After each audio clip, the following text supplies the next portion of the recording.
Kaupmehed idast ja läänest on kasutanud Eesti soodsat geograafilist asendit edukaks äritegemiseks juba sajandeid. Meie ajaloolased on kindlaks teinud, et sadam tegutses Tallinnas juba 10. sajandil. Läbi paljude sajandite on sadam toonud linnale jõukust ja kaasa aidanud tema arengule. Sajandite tagune rikka Hansalinna kuulsus oli Tallinnas Nõukogude okupatsiooni alguses juba kauge minevik. Kuid soodne asukoht ja head ühendusteed Nõukogude metropolidega ajendasid ka uusi võime sadamat laiendama. Eriti jõuliselt arendas Nõukogude Liit läbi Tallinna sadama kaubavahetust Aafrika riikidega. Ikka nii, et traktorid ja autod ja muu tehnika sinna, punane puu, apelsinid ja muud loodusannid siia. Tallinna sadam oli 70. aastate keskpaigaks ilmselgelt ajale jalgu jäänud. Siin töötas juba üle 2000 inimese, ruumikitsikus hoidis laevu kaua reidil. Tegelikult oli uue suure sadama ehitamise peamiseks põhjuseks Nõukogude Liidu suutmatus oma põldudelt saada riigile ja rahvale vajalikku vilja. Puudu olevad miljonid tonnid tuli osta välismaalt. Tegevus muutus ülemäära pingeliseks ja nii hakkaski paberil ilmet võtma uue sadama projekt nimega Novotallinsk. Kes nüüd enam täpset aega teab, kuid Pirita uue rannahoone joogilauas istus Eesti merelaevanduse ülem kaugsõidukapten Arno Kask koos Moskvast saabunud kõrgete ülemustega. Silme ees sillerdas meri ning trobikond laevu ootas reidil hetke, mil sadamas kai koht vabaneb. Močnostei не хватает, selgitas kapten Kask kähku ning tabas otse 10. Milles küsimus? Ehitame teile ühe sadama juurde, ütles kõige kõrgem ülemus.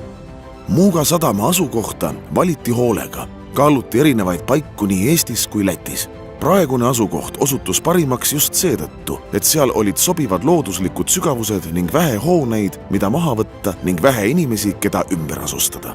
No ja lätlastel ei olnud ka ühtegi saart ette näidata, mis mererahvast me siis räägime. Ehitusele eelnesid geoloogilised uuringud. Päris ehitamiseni jõuti alles 80. aastate alguses. Sadama ehituse ametlikuks alguseks oli sümboolse põhjakivi panek 82. aasta kevadel.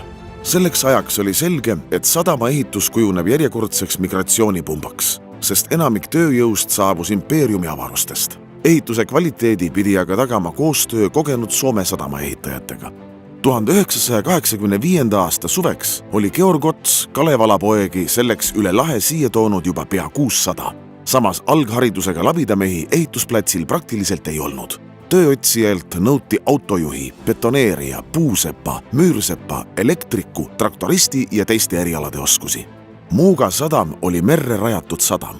Juhtus ka nii, et lõunavaheajale läinud traktorist jätnud oma Stalinetsi ühele tihendamist vajavale kohale mürisema. Suur olnud mehe üllatus, kui ta söömast tulles leidnud eest kabiinini pinnasesse vajunud masina.